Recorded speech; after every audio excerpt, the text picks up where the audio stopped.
bases dropped on another edition of Soccer Down here. It's a Tuesday. Dylan Butler will join us in about 25 minutes to talk week 2 in Major League Soccer, but lots of things to get into today with the return of the UEFA Champions League, the return of the ConcaChampions with NYC and Seattle in action tonight. And that's where I want to start while we have Jarrett Smith on the show.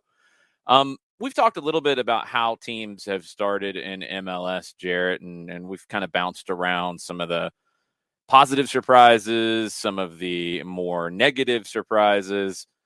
Seattle's got to fit in that latter category. Look, maybe it's a CONCACAF Champions League hangover. I don't know, but they rolled through Motagua.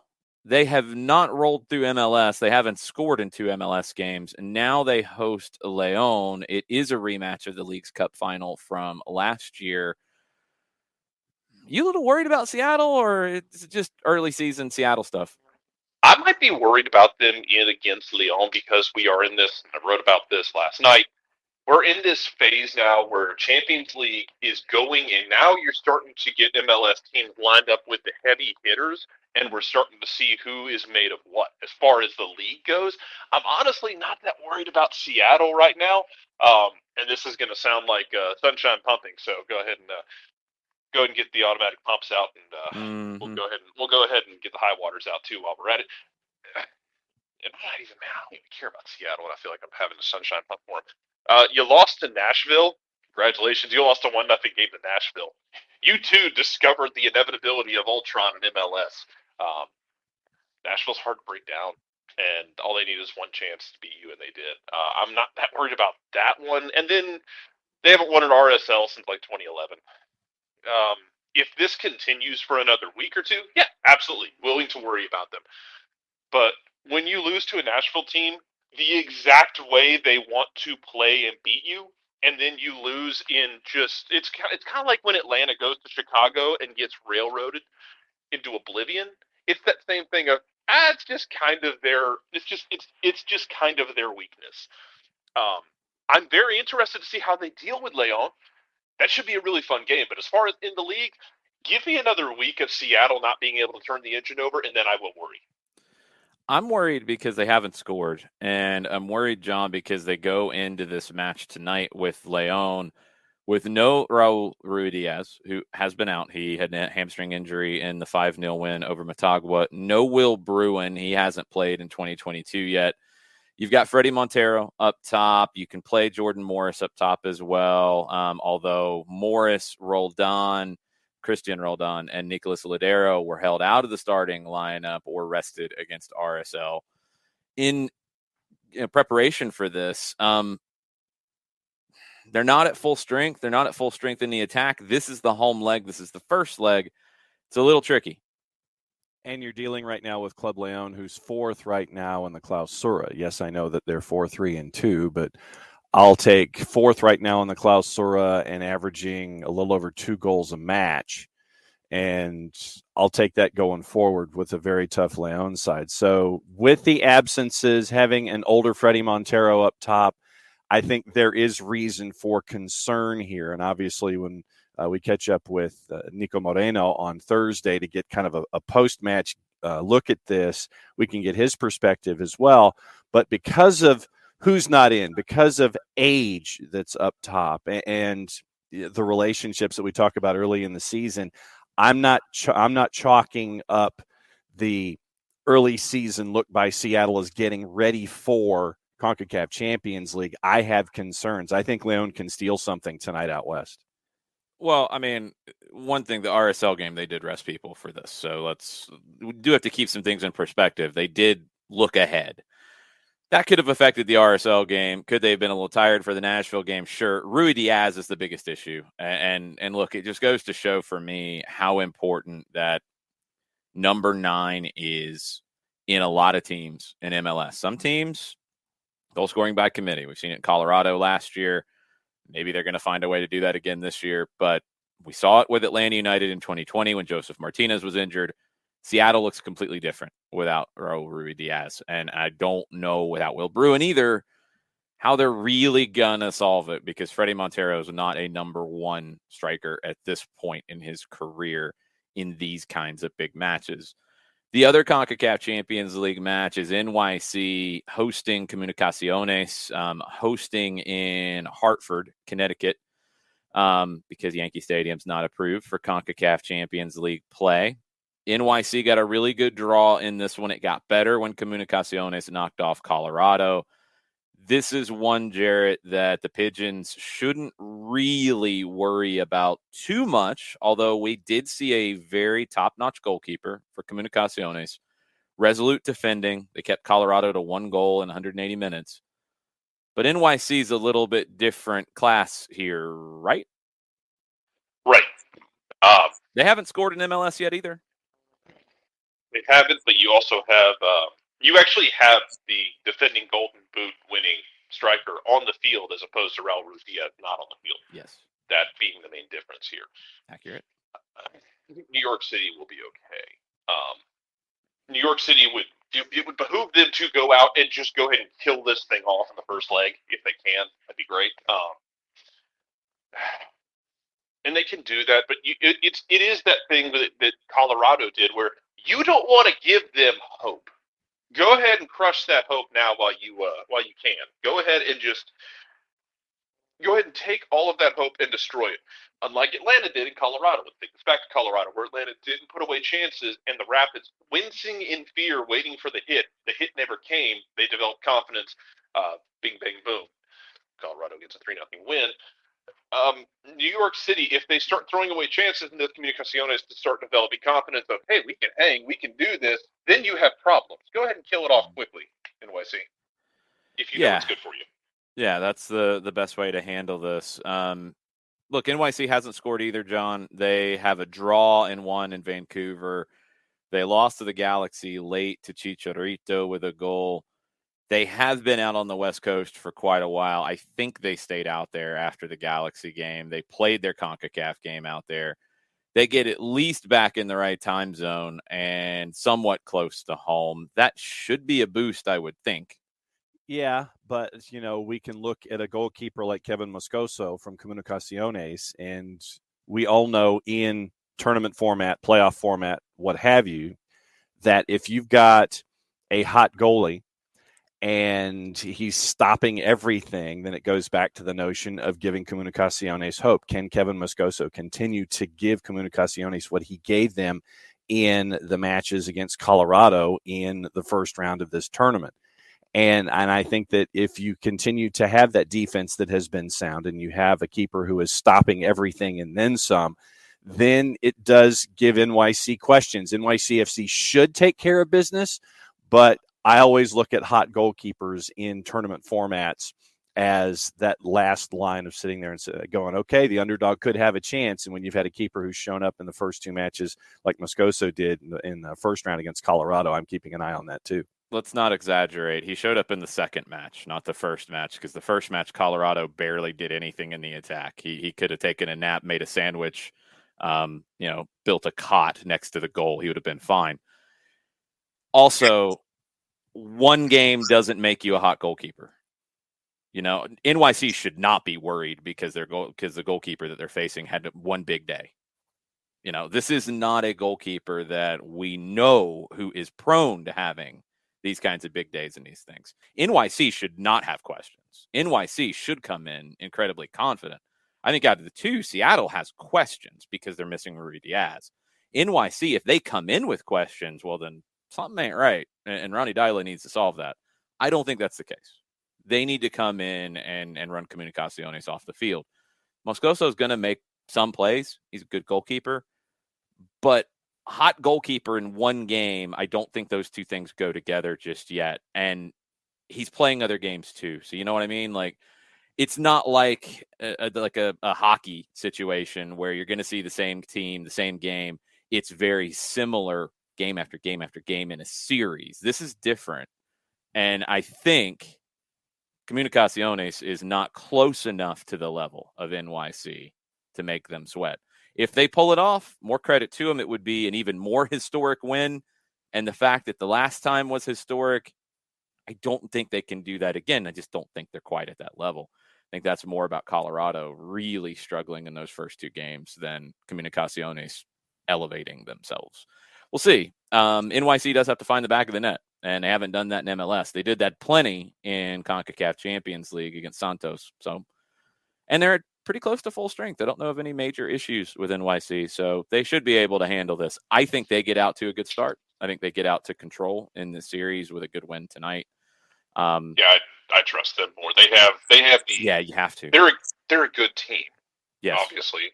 They also have those individual players who can take the moment and grab it by the throat if they need to. I would also point out that the game in Vancouver is a unique one. You had some really good goalkeeping out there in Vancouver by Maxime Crepeau's replacement. Thomas Hassel. Yeah. Thomas Hassel. I see Maxime Crepeau's replacement. Yeah, I know. I thought you were about to say Maxime Crepeau, and then no. I know he's an LAFC. LAFC got themselves a goalkeeper. Thomas Hassel is the replacement. He has a name. Yes, fine. Thomas Hassel. He doesn't have that on the back of his shirt. Crepeau's replacement. It goes from one edge of the shoulder. I hope he did have that on the back of his shirt. After the New York City game, they told him, "You can have your own name now. Congratulations." No, Jarrett, you got to go back to MLS's back tournament. I know we try to block that out around here, but he had a great performance down there. Why would we do that? That was one of the most fun moments I've ever seen in my life. I didn't care about Atlanta that one. Yeah, I'm blocking it completely out of my memory. I had to get up for a 9 a.m. game that was horrible. So, yes, I am blocking it out of my memory. You know what the best part about that one was? You had to get up to do that game, to call that game, and because you had to go to bed early the night before. And the night before was, it was the Quakes and maybe DC. Yeah. But that was the game where, it was just the dumbest MLS game you've ever seen. It was peak MLS after dark, and you didn't get to enjoy it. No, I woke up at 4:00 to watch the highlights. It was wonderful, and then watched Cincinnati somehow find 13 players on the field to park buses and make it a wonderful Cincinnati parking the bus up a man for 70 minutes. It was great. Yes, MLS back tournament did not exist, Jarrett. So we don't talk about that around here. All right, let's move on. UEFA Champions League, Bayern hosting Red Bull Salzburg today at 3:00. Liverpool hosting Inter. You're going back and forth on can Inter pull an upset here. They're a plus 400 according to SofaScore. They're down 2-0. Any shot, John? I don't even know why I'm asking you. You're the England guy. Yeah, no, I say no. They may win the round. They may win this particular match, but I don't think that they come back to take the whole. They shouldn't win this particular match. It's at Anfield. I know, but if they do win this match at Anfield, then you have to ask a few questions. I'm just looking at short turnaround for Liverpool after the weekend, and I know you won one. Inter played on the weekend too, so I just Hey, they did. They played on the weekend. I think that it's going to be Liverpool's by the end of it. Inter may sit there and put up a fight, but I think that it's Liverpool's obviously at a minus 160 going into this match. I think that Liverpool's going to take it. I think Liverpool wins. They shouldn't have too much heartburn about this one. The other one is 1-1. It is in Germany, Bayern hosting Salzburg. Odds makers do not give the Austrian club any hope here, plus 1,100 in this 90 minutes. Manuel Neuer could be back for this one. He's in line for it. He's been sidelined since mid-February following knee surgery. Jarrett, any hope for Salzburg here? Because Bayern's been a little up and down at times this season, at least. No. I'm going to Burns' point. Salzburg has 17 players out training with COVID for 10 days. Oh, then that would do it. Yeah. And I've got Salzburg north of plus 1,300, and I wouldn't even touch that just if I had a spare juice box. Not if they're missing that many players due to COVID issues, at least for different points of time. No, and they're pretty much done. Even as bad as Bayern has been at times, or just maybe unstable at times is a better way to put it. Well, I think they're back, but they were out for 10 plus days, so conditioning is going to affect them. Yeah. It's still going to affect them, even if they're back. They're not all the way back. Bayern does come in, with, again, you go back to that loss to Bochum that was before the game with Salzburg last time around. Since then, they beat Greuther Fürth. They went to Frankfurt and beat Eintracht 1-0, and they drew over the weekend with Leverkusen. They haven't been the Bayern that I think we expect, but this is a game where the matchup should really, really, really fall their way. I don't think either one should be too dramatic by the time we get to the end of them. Might not be a whole lot of excitement today on that. Libertadores, we've got America Mineiro out of Brazil, and they are hosting Barcelona of Ecuador. That is a 7:30. We got Colombian action tonight as well, as things are starting to heat up everywhere. Sudamericana preliminary round, which you want some real chaos. Enjoy that. Some much smaller teams playing against one another right now. It's where what they do in the Sudamericana, it's very different than Europa League and Conference League. You have teams from the same country playing down at this stage. So it's a battle of clubs from the same country. I mean, Jarrett, could you imagine that if your beloved Scotland, to get into the Conference League, you had a home and away with Aberdeen and Motherwell to get into the Conference League? It would be hilarious and dumb. And honestly, that would kind of fit. It kind of fit also because you have the split in Scotland. So why not just keep on making decisions? Why do you keep talking about this stupid scheduling thing that they do in Scotland with the split? It's dumb. Because this is what you do in response, so it's fun for me. It's horrible. Thanks. All the other news out of Scotland this morning is that Scott Brown is reportedly trying to get his contract ended at Aberdeen and hang up the boots and really pursue his managerial career down the road. Scott was, one of the first to sign up for Stephen Glass's project at Aberdeen. Was part of the coaching staff and the captain. And when Glass was let go by Aberdeen, Brown's been in and out of the team. He has had a hamstring injury as well, but doesn't really seem to be in any kind of long-term plans. And, he might walk away now rather than finishing the season, which would be a shame for his career to end that way, Jared. It would be. Scott Brown is a very unique character in Scottish football history now. Was a very good 8 for a while. Turned into a really good 6. The man has his own. Reels in South America on Untitled Chapter. Yes. That's legend status. We need to discuss that when Taise is making a reel about your ishhousery and your fouls and your insanity, that's a feather in your cap, and you should be proud of that. Watching this year, like early in the season, I think even the first 2 games against Rangers, he was good. I think it became an issue where the legs are going on him. He's getting older and playing every week, playing 2 times a week. It's just taking a toll on his legs. And if they're going to move on with the project, this is an opportunity, I think, for him to move on now. I'm interested to see what he does on the coaching side. If he would go back to Celtic to join John Postecoglou's staff, or if he wants to go somewhere else and join a staff or start his own thing at a smaller club. I'm interested to see what he does. But it sucks for me personally because he was one of my favorite players. And I give him credit for, taking a leap on a project like this and playing hard and playing well. I think his body's just done. I think he's played pretty well. I do think, look, Father Time catches up to you at some point. I think this is more about he signed up for a project and they didn't give it the time to see it out.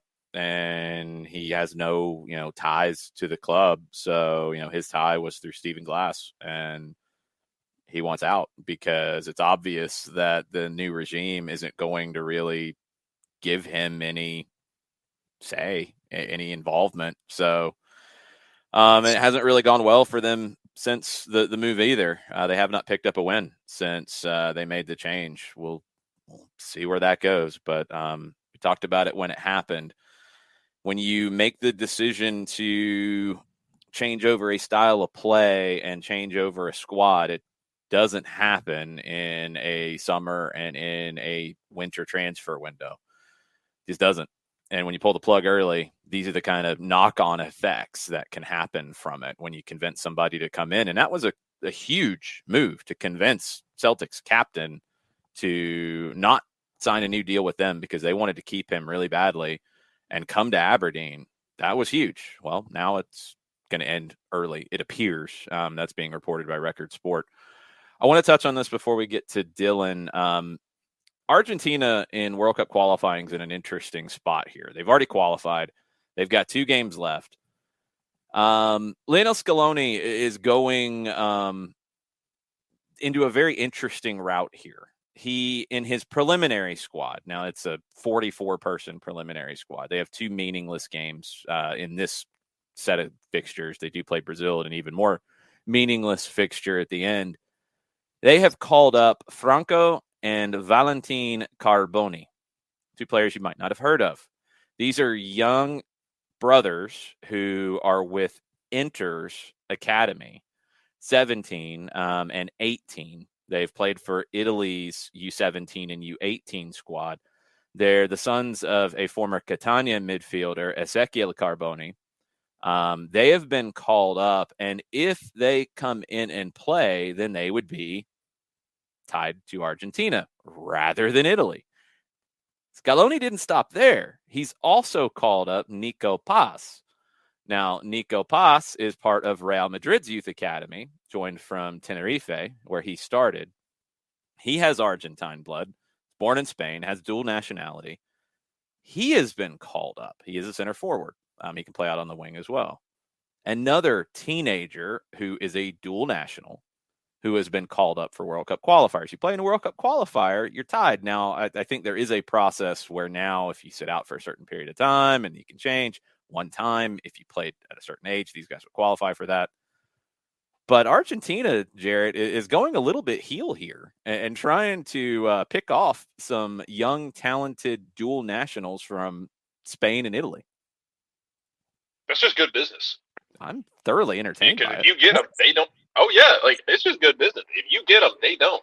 And if you're going to have to deal with Italy on a world stage, you might as well minimize what they can do, and you want to minimize what Spain can do as Spain continues their resurgence. Yes. Always go grab those dual nationals if they fit what you want to do, and if they want to come to you, because that is a plus for you and a minus for someone else. It is a 2-directional good news for you. Yeah, I mean, these are unproven guys just yet. They're youth national team guys, but when you have everything locked up, you can look at these kinds of moves, John. Yeah, I mean, you're 10 points clear of third, and your next you're in. It doesn't matter. You're in. Yeah. You can be whatever. You're in. You've clinched. And your next match is against Venezuela, and Venezuela, I think, has only won once in the format. So you've got wiggle room, and you've got a lot of wiggle room. So, John, it's not wiggle room. You're in. Like, there's nothing to wiggle. You've clinched it, and it doesn't matter if you finish third or fourth. You're in. You've clinched going to Qatar. So you have the space to do moves like this, and it's smart to cap tie these players and keep them away from everybody else. If you have the space to do it, meaning the roster space A, and then you have the space in the standings where you're in and there are no concerns, then you can do things like this. So more power to them to try to block folks out from claiming other players when you can sit there and pick off a dual national here or there. And it looks like you're grabbing 3. So good on you. Last one out of South America. Reports out of Brazil that City Football Group has made a bid to buy Atlético Mineiro, the current Brazilian champions. Offered around $195 million US. Bid rejected as being too low. City refuted the report, said no bid's been made, no bid will be made in the future. Atlético Mineiro didn't respond to any of this. They are heavily indebted to a group of local businessmen who loaned money to the club over the last few years, pushed them up to being one of the most successful teams. The debt last year hit 1.3 billion in the local currency, which would be more than the 195 million US. 250. Okay, that's a lot. So that's going to be an issue for them. Clubs are starting to get bought up in Brazil since legislation was passed last year to allow that. This is only going to happen more as you have more clubs in these kinds of situations. And Jarrett, for CFG to get into Brazil, a place they haven't been able to get into, it just makes total sense.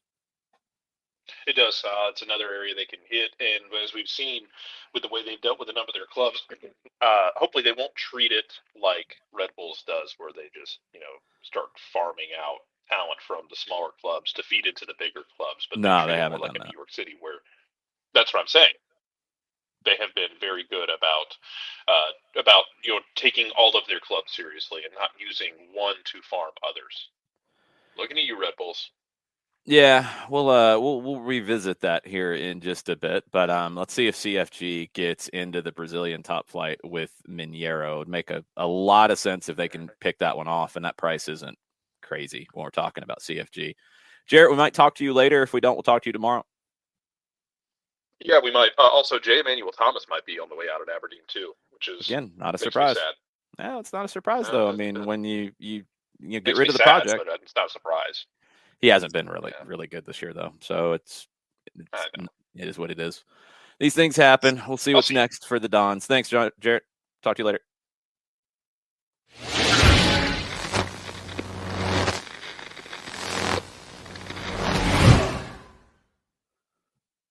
Welcoming in on Tuesday, like we always do, Dylan Butler. How are you? Good, boys. How are you?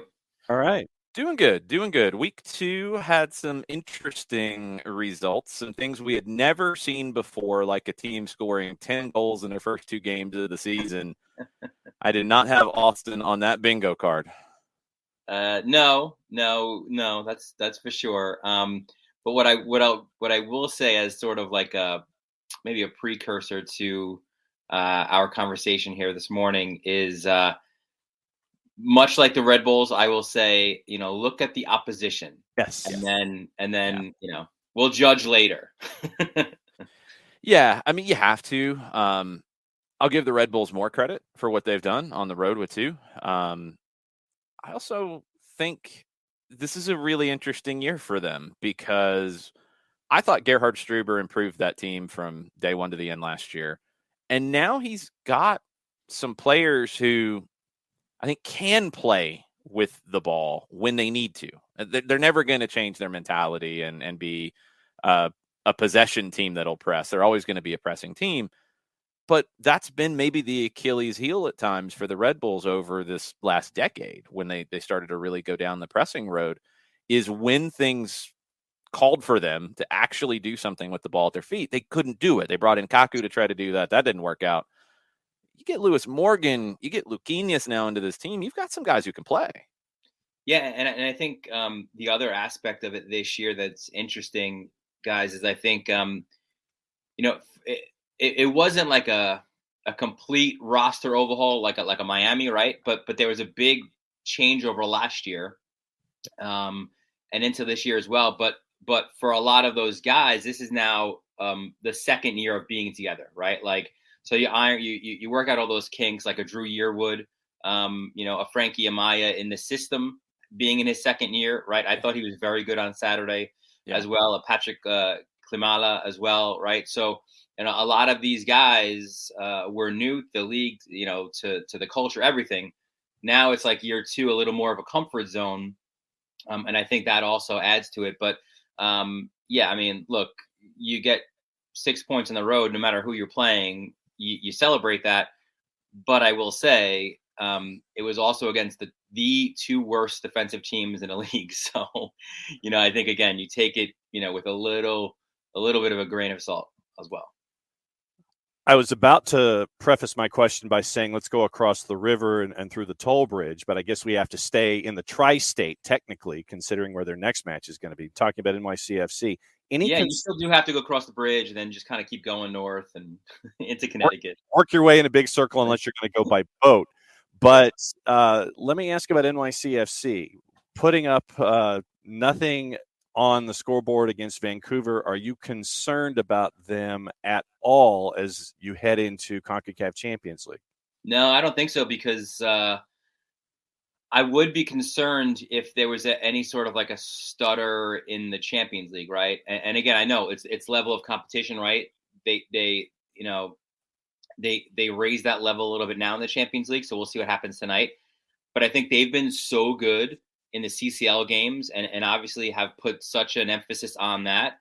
If they weren't, then there would be a level of concern. But the attacking, especially Tati in these games, has been tremendous, right? So look, the travel is something. Again, he's not using it as an excuse, Ronnie Dyla, but he's just saying, we've had incredible travel, and they have. They have. I don't think they even go to the West Coast again now the rest of the year, which is a huge plus for them, right? Because now they've gone to Vancouver, they've gone to LA. So nothing past the central time zone. One more trip out west. Yeah, so that's a positive, right? In terms of the travel, but I'm not really too concerned, right? Let's see what happens tonight against the Comunicaciones side that I would say probably from around the 16 is a little bit of like that fun CONCACAF Cinderella type of team, right? For what they did against the Rapids. Yeah, I just don't know if they can keep NYC off the board. I think they're not the fun like shootout kind of Cinderella team. They're the fun sit back and defend kind of team. Princeton against UCLA kind of thing. Yeah, kind of. But I don't think you can slow down Maxi Morales. I don't think you can slow down Tati Castellanos for that long. Maxi had a good day in Vancouver, even though they didn't get on the board. Great to see Keaton Parks back in as well. Yeah, huge. I want to get into the other CONCACAF team tonight, Seattle, who has been in some ways more surprising with their poor performances to start the season. But then when you mention Raul Ruidiaz out, it makes a little more sense. That doesn't help you against León, though. And you don't have Ruidiaz tonight. You don't have Will Bruin. You're relying on Freddie Montero. Can Seattle get this done against a team that's in the top 4 in Liga MX? Yeah, I mean, that's certainly more of a daunting situation. And it's funny because we've talked about injuries and how much they've affected Seattle, right? And early on last year, we were like, it's amazing. They can just put pieces in and not worry. And Nico Lodero's out, but here's Christian Roldan and, João Paulo steps up, but there is no replacement for Ruidiaz, and the replacement that is usually there is also out, right? In Will Bruin. So that is a big concern. Absolutely. Freddie Montero, I think at this point of his career is, a spot starter, a 25-minute guy off the bench, perhaps, right? He's not meant to be this everyday, or certainly an effective starter. So I'm definitely concerned with the Sounders, especially Jason, as you said. It's a obviously when you can compare NYCFC and Seattle and their road, it's a much more difficult road for Seattle, with this Liga MX matchup right now. You mentioned injury. Steve Cherundolo had to pull Carlos Vela out after 45 in MLS After Dark on Sunday night in their matchup against Portland. And I think it was reinforced what Carlos Vela means to LAFC offensively, because when he was out in that second 45, there wasn't a whole lot of teeth in that offense. I know we don't have any kind of an update on Carlos Vela, but we did see the two sides of LAFC late Sunday night with him and without him. And I think this could shape up to be really interesting because, it's been out there that his contract ends in the summer, right? Do you re-up a guy if he just, is this the Vela now, right? Like, is it the injury prone last couple of years, not giving me, or is he still somewhere in that 25 to 30 goal guy, right? Like, it's hard to say, obviously week 1, he was phenomenal. Now he's banged up. How injured is he? They've got a really tough decision on their hands come the summertime. So I think that'll be a really interesting one for them. Yeah, this gets really tricky, and I'm glad you put it that way because this is important for LAFC as well. I think most people have just kind of said that, they have to re-up. They have to re-up. I think there's been reports about an 18 to 24 month extension. I don't know how you commit 2 years to him at this point go back to, was it 2020 when he was subbed out early in the first game and was very angry about it. But then we didn't see him for 2020. We got crazy, but we didn't see him for a long time because that injury just continued to linger. And I mean, maybe that was last year because it's been both years that he's had injury issues with this stuff. Re-upping him, even as important as he is, and I think it showed in this match because they did get the late equalizer, but they were not as good as they were in the first half in the attack. That's not a straight up easy decision in my mind for the long-term health of the club. No, I agree. And it's not like if it was a 6-12, you'd maybe say, all right, let's do it. A 6 is easy. And I think that would be where I would be talking, but I don't think he accepts a 6 when he could have potential options. Miami would probably give him more if depending on how a free agent midseason goes, because that's something we haven't seen. I don't know if he's going to get the kind of money that he would want in Spain, but that's a possibility. I think he wants that lifestyle. The fascinating one, and it's starting to get talked about a little bit in Mexico, is a Club America, where, you know, they have just fired their coach. They're in as bad a shape as they have been in decades.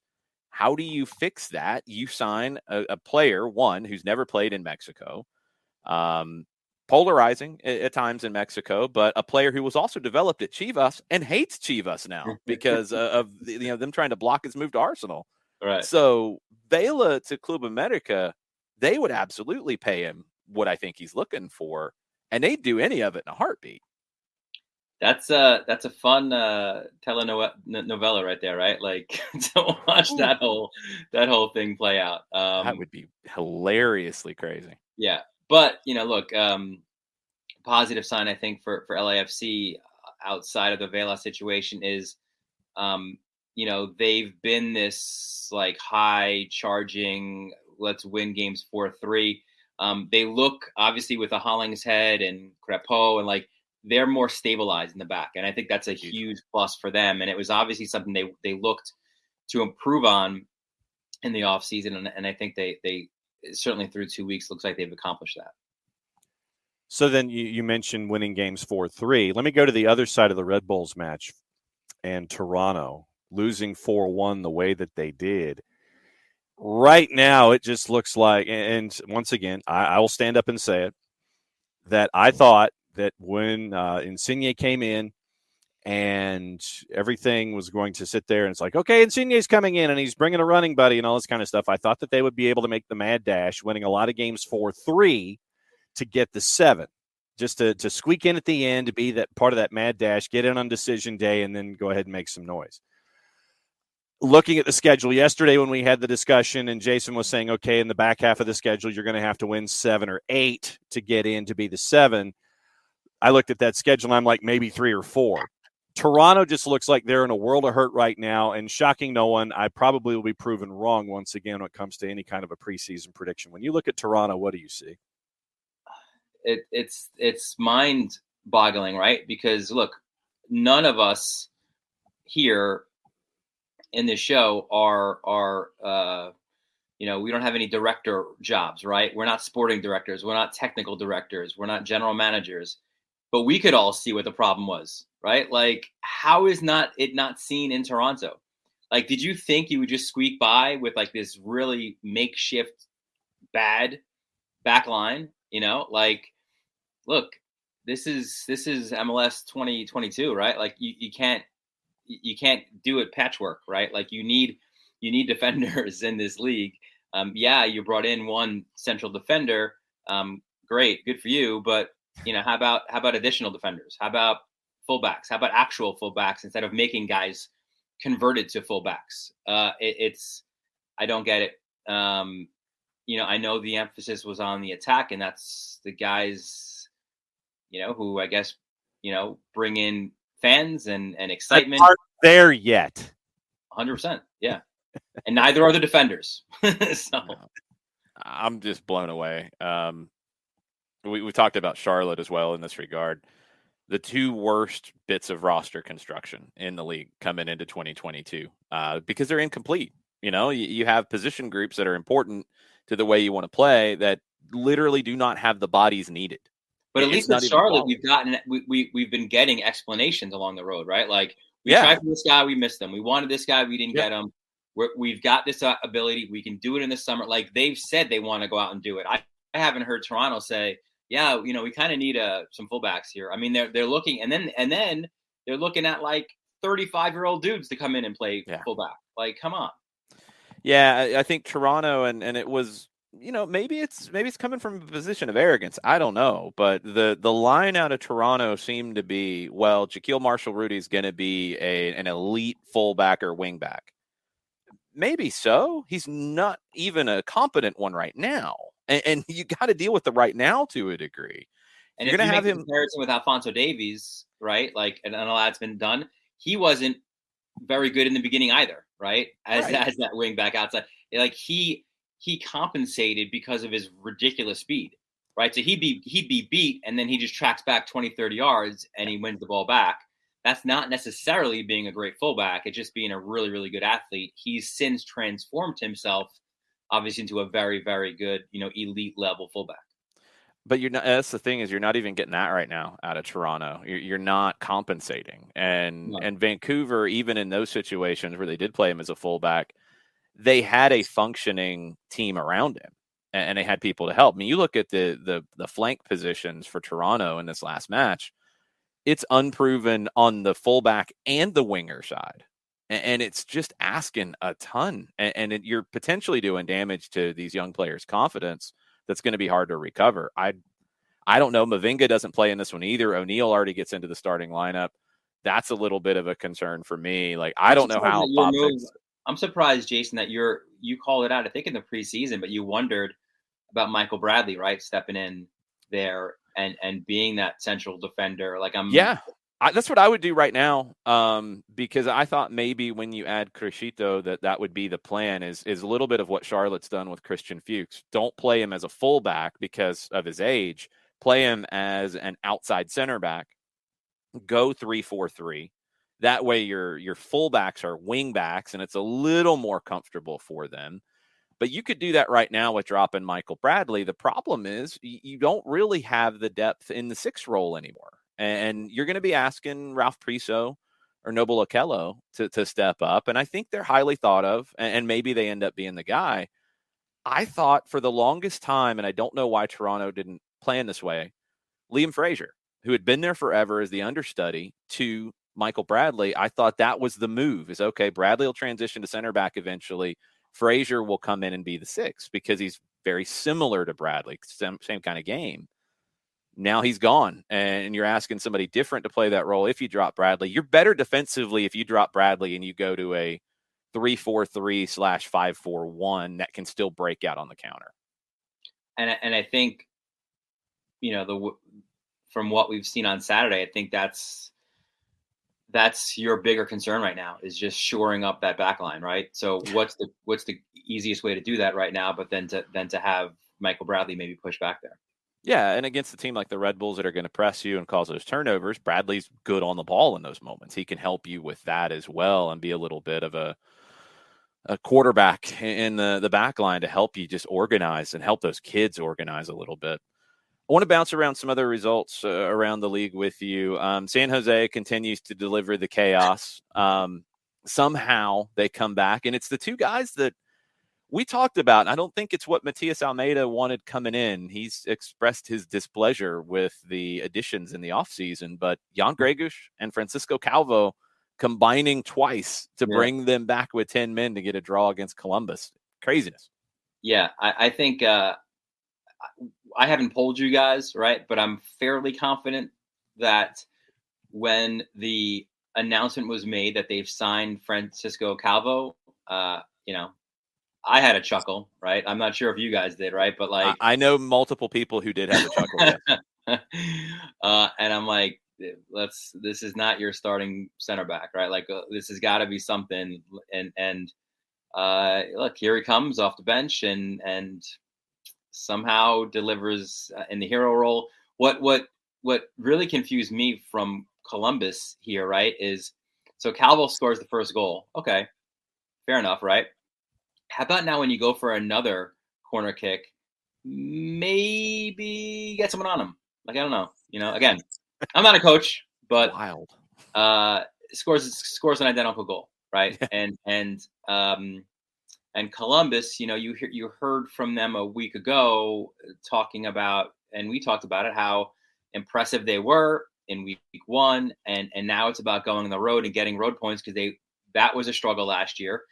One of the reasons why they were below the playoff line, and it was all there for them, right? 3-1. Zella Ryan has a brace, scores an incredible free kick, right? Does what he does, and it's done and dusted, right? And they don't finish the job, and that's 2 points lost on the road for them. But yeah, listen, my other thought too at 3-1, I'm like, does Almeida even like finish this game? Like, is he out? Right? Like, it's been a bad look for these first two games, and then they survive. It's almost like the NCAA tournament, right? They survive in advance to week 3. Is Matias Almeida the Undertaker sitting up late in the match? That's what it feels like. And it almost seems like, too, he's begging to go out, right? Like he kind of is. Like, what was that? He had a great quote, right? Like, about which team was he referring to? Houston. Was it Houston, right? With Herrera. Like, it's so great when you get support from like, gosh. Like, he's crushing Chris Leach and everybody above him, but God bless him. He's fun for the league, that's for sure. He is. Let's continue the tour. Charlotte, just the experience of getting Charlotte with their debut. Obviously, an absolute golazo from LA in the final 10 minutes to get the win there, 1-0. But what are your takeaways from week 1, match 1 there in Charlotte for them getting that home match on the board? Yeah, we talked about it last week, right? Like, I think for the spectacle that we hoped or we were told it would be, right? They from that side of it, like from a business side of it, they were bullish, right? Like, we want to get like the highest crowd, which not always the easiest thing to shoot for, right? And well done. Congratulations to them. It was a fantastic spectacle. I think even from the very beginning, and we would hear from people like Tom Bogert was down there, and you heard from people on the ground, just even the buzz hours and hours and hours before the match was fantastic. But then the anthem was amazing, right? Like, with everybody singing, and I thought the energy was very good throughout, right? Like, it didn't feel forced or like another, not that I'm taking a shot at Nashville, right? But like, I feel like Nashville's had like big crowds, but they've kind of been like quiet, right? Like, and even too when the national team played there, like, it wasn't like this cauldron of noise that you have in Atlanta, that you have in Seattle, that obviously a smaller venue, but you have in Portland. But I felt like it was pretty noisy and pretty loud throughout for Charlotte. So I think a lot of those things from a front office perspective, business perspective, the look of it on Big Boy Fox, I think it was all very good. And yeah, obviously, like, to lose on a golazo from Efra, I mean, you tip your cap. It was a great goal. Heartwarming moment after, right, with Sasha as well. So I think a lot of good feels from that one. It probably was going to be too much to ask Charlotte to win that game, right? Because of their deficiencies in the attack. But I thought it was fun. I thought everything, I thought it was definitely a cool spectacle. Yeah, this weekend with them coming to Atlanta, really intrigued to see how many fans come down. I'm sure their supporters allotment will be packed out. I'm sure there'll be some others in the building in different spots. What is that about, by the way? Like, distance-wise, like time-wise? What, 3 hours? Yeah. Too bad. Depending on traffic, about 3, roughly. Like an NBC home game in Hartford. Like, just about. Yeah, there you go. Absolutely doable. I think it'll be a lot of fun this weekend. Atlanta has some questions to answer. Look, losing Osvaldo Alonso last minute the way that they did, and really uncertain on when he will be back, it had an effect on Saturday. There's just no way around it. You didn't prepare for it. It's last minute news, but Colorado stepped up, and I think there's questions on both of the teams coming out of that. Can Colorado maintain what they showed against Atlanta? Because they hadn't shown it in their first 3 games of the year, including CONCACAF. And which game is more representative of Atlanta, because I felt like there was overreaction on the positive side after game one and overreaction on the negative side after this one. Where is Atlanta in your mind looking at it from the outside? Yeah, and I think the jury's still out, right? Like, I don't.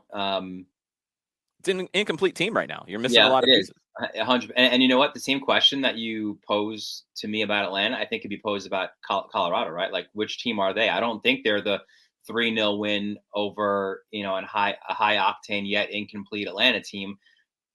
But I'm not sure they're the team that look listless either against LAFC, right? So, and they're knocked out of the Champions League. So, I still think they need a 9. I think Rubio is very, very good on the day. He was outstanding in this one. Yeah. So good. But also against the ball as well, right? Like, not just absolutely in the attack.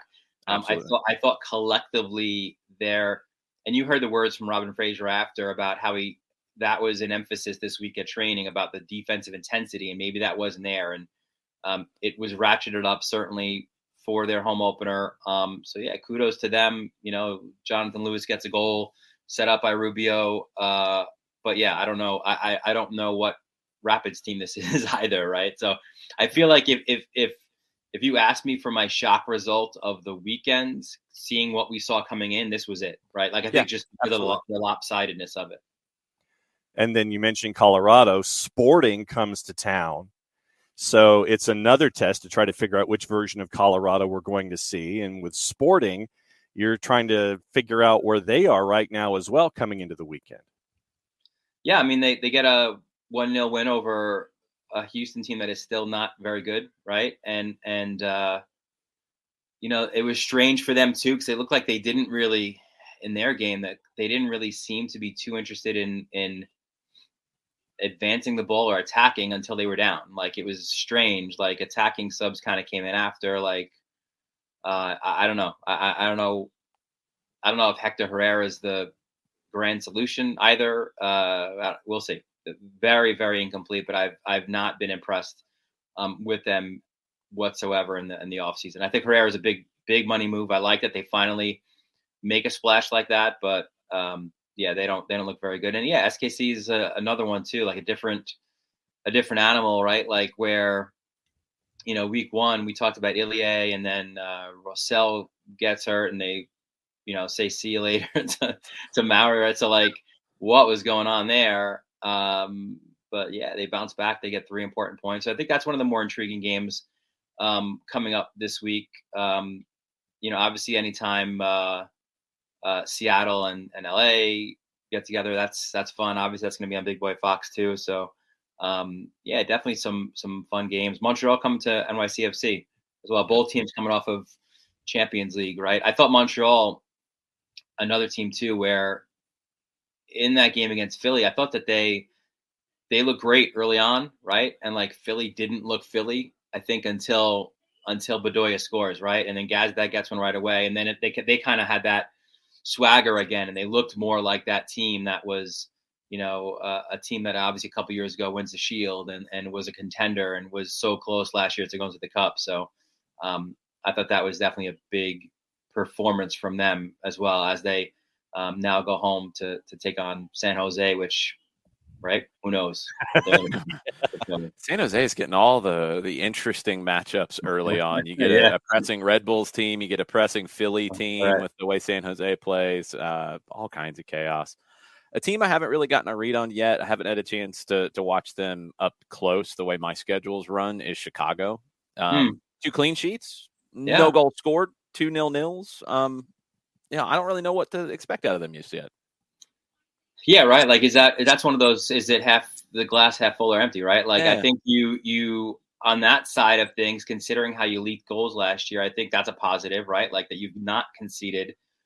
You'd like to see more in attack, but maybe that also takes time, right? Maybe it takes Shakir. I mean, he's on the ball a lot, obviously, but maybe just to get a connection, right, with a Casper and other attacking players as well. But they're an intriguing team, I think, for me as well. Like, I think if they can, I think for them, if they can settle that defensive part first, right, and then go forward in the attack, I think that's a good sort of formula for them this year, right? Like, let's take care of the defense, and then let's go ahead and go forward. So almost a Nashville kind of a way, right, to go about it. And then you look at early supporter shield. Winner supporter Austin FC. We know with this effort. Did you just say that with a straight face? Well, I had to say it with a straight face to stop from laughing during the presentation of the question. Austin goes to Portland. We've seen everything, and this is, and I think that this is on multiple levels something for Austin, where they can prove to themselves that it can actually do something on the road, or to the rest of us, we sit there and say, yeah, these first 2 matches were an anomaly. Yeah, you put 10 on the board, but then, if something happens in Portland that goes the other way, then folks reset when it comes to Austin and come back to reality like most of us already. But this might not be that match, right? Look what they did to them last year, right? Like, they kind of owned Portland, right? They scored a bunch of goals on them. I think it was like 4 and 3, like, this could shape up to be like, another high flying. Easy for MVP, Dylan. That's where we are. Maybe. Yeah, they put up 4. They won 4-1. They won 3-1 at home. But when they did go to Portland on November 7th, they lost 3-0. Okay. Well, let's. I think it's more fun in the theater of the absurd to see them maybe go there and get like a 4-1 win or something, and like, suddenly, as you mentioned, right? Like, they're starting to talk about the cup and the shield. And well, I mean, we all know that if there's anybody who deals in the theater of the absurd, it's me on this show more than anyone. Know this by now. Yeah, that was a little too absurd. They beat Cincinnati, who is Cincinnati. Yes. And they beat Miami with Breck Shea at center back, which is never really something that you want to have to experience. No, but it might be an upgrade for Toronto right now. It would be. It definitely would be. If they could get Breck Shea as an outside back at least, or as a wing back or a full back, that would be a huge upgrade. They haven't made that call just yet, so who knows? We need to get Sam Jones to write a story about like Breck Shea and like Tommy McNamara and the legends of the league, right? Like, put away your Velas and put away, yes. Like, those are the real legends. The folk heroes of the league. Yes. Who would – okay, so Breck Shea definitely, Tommy Mack definitely. Who are the other 2 on the folk hero Mount Rushmore? Oh, wow. It might be too early. I think it's too early to give it to like a Brian White, right? Yeah. Because it's got to be somebody with a little bit of a off-kilter personality too.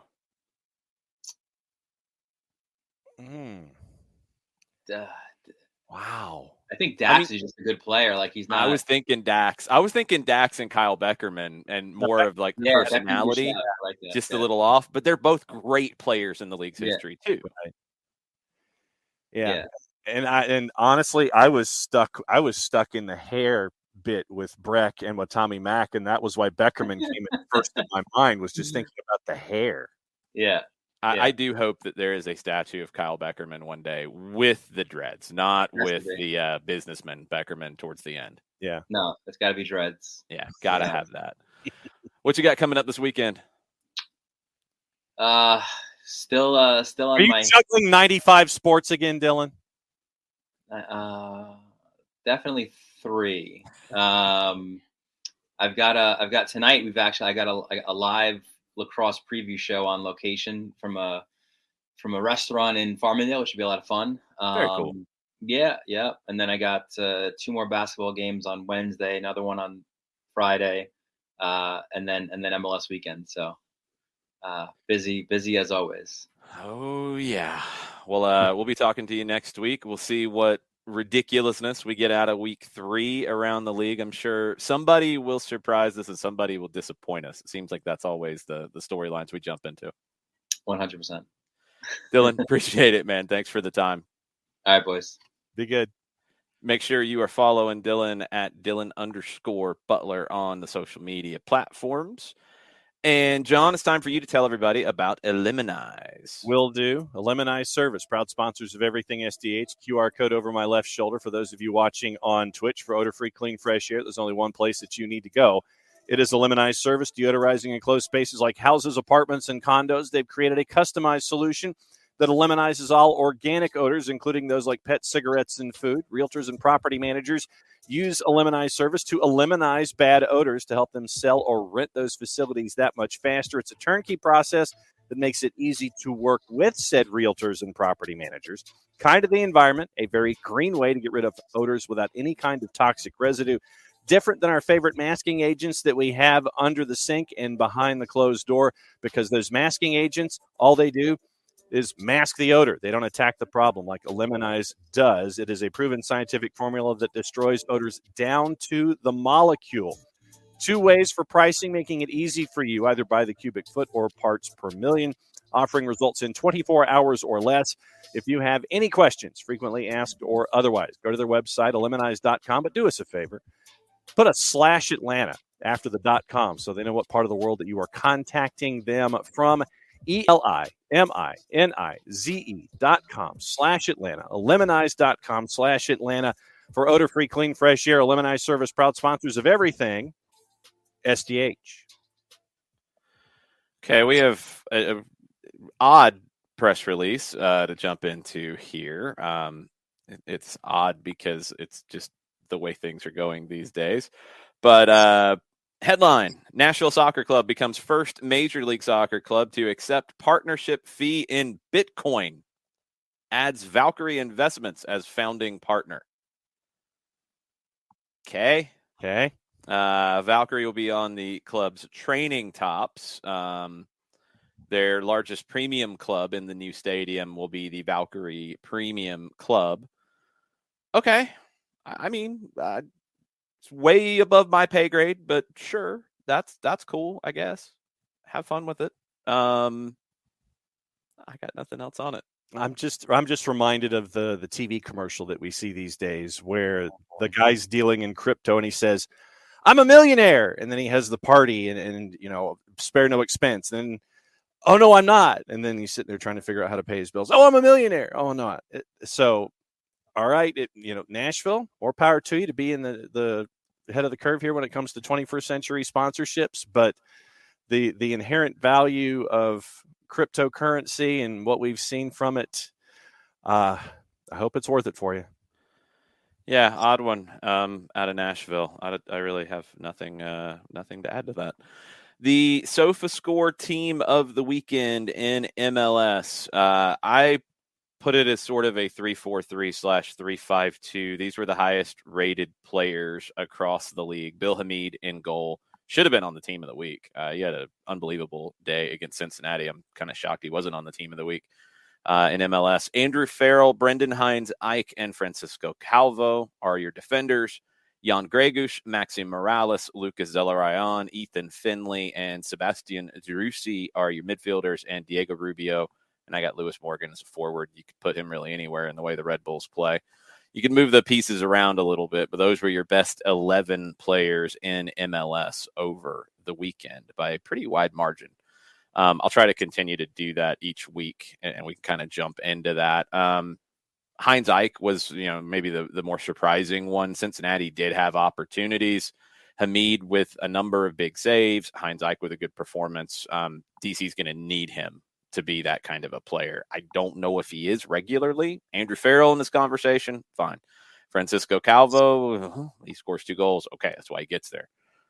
Heinz Ike was the one, and I'm like, whoa, okay, didn't see that one coming. Had a chance to see Rubio up close, so I knew he was going to be there with what he put up on the board because he was outstanding. Anything else about MLS Week 2 before we put a bow on it and wrap it up, John? I mean, once again, we got into the discussion about Charlotte. Great to see everybody roll out the way that they did, putting just under 75,000 there and showing their support for the first home match out in what is going to be currently, as things are constructed, going to be a long season. But, it's a great showcase for the sport. And once again, it continues to sit there and show Nashville, Atlanta, Charlotte shows that the Southeast continues to grow as a part of MLS's footprint when it comes to the growth of the sport. And I think that it sets a marker for the rest of the league when it comes to what we're seeing out of the Southeast. Once again, great to see out of Charlotte, and Inter Miami, going back to our Austin discussion, I was kind of heavily tongue-in-cheek when I was saying go ahead and present them with the shield and everything. But Inter Miami, for me, is going to be a team I'm going to continue to watch because the number came out in the interview at halftime with Chris Henderson when he was discussing what was going on with Inter Miami. 31 player transactions for Inter Miami in a very difficult situation for them there. I think that as the season continues to grow, I think that they will continue to get better. But just the sheer number of transactions and seeing Breck Shea at center back, there are going to be problems early. And I think that Inter Miami for me is going to be an interesting watch just because of all of the offseason stuff that Chris Henderson and that staff have had to deal with and see how it translates on the field. Austin, for me, once again, fantastic, good for you. But I look at the competition that they've played, and it's going to be a test going up to Portland to see which version of them they are. Naturally, when it comes to looking at things at the end of the week, I gravitate toward the bottom of the table and look my way up. But those were just probably the three stories for me as I go forward.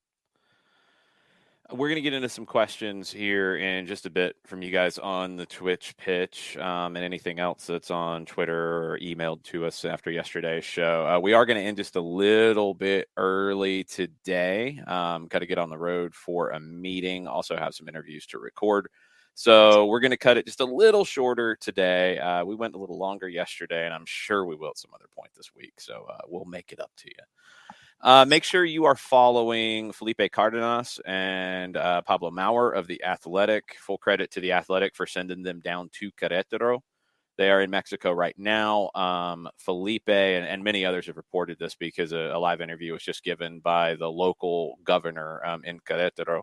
Said 10 arrests have been made overnight in the assaults. That's what we at least know at this point. That happened against Atlas fans on Saturday night.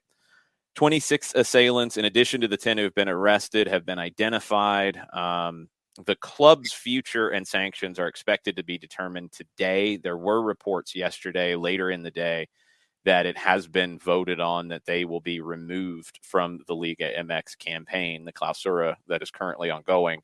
And it has been announced that those games will continue this weekend. There had been some talk at one point about canceling the whole rest of the season, which, I understand that conversation. I think that feels like it's too much. That doesn't fit here. This has to be taken seriously, though. They need to play, but they need to fix these things as well. I don't know if Querétaro is going to play, and they probably shouldn't if, and I'm looking at it from the outside, it sure feels this way, that the club was negligent in being properly secured with either police or local security or whatever that situation was, because it was non-existent. The governor, Mauricio Curi, has told reporters that the administration isn't going to hide anything. This is from Felipe's quote. This is from local news in Querétaro. He has continued to contend that the stadium violence has resulted in no deaths. John Arnold, who is a must-follow in all of this as well, must-follow with anything out of Mexico in English. John Arnold's getting CONCACAF newsletter is worth the paid subscription, no question.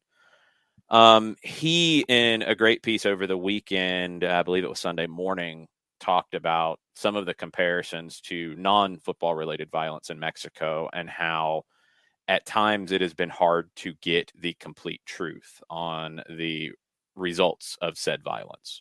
So that does have to be kept in mind here. It has been consistently said by the authorities in this, whether it's the club, whether it is the local government, that there have been no deaths from this. There were reports early on that there were. That hopefully we will get to the bottom of it, but that is where some of that goes back and forth. This is, again, not purely football related, as really this violence, I think, has to be understood. And,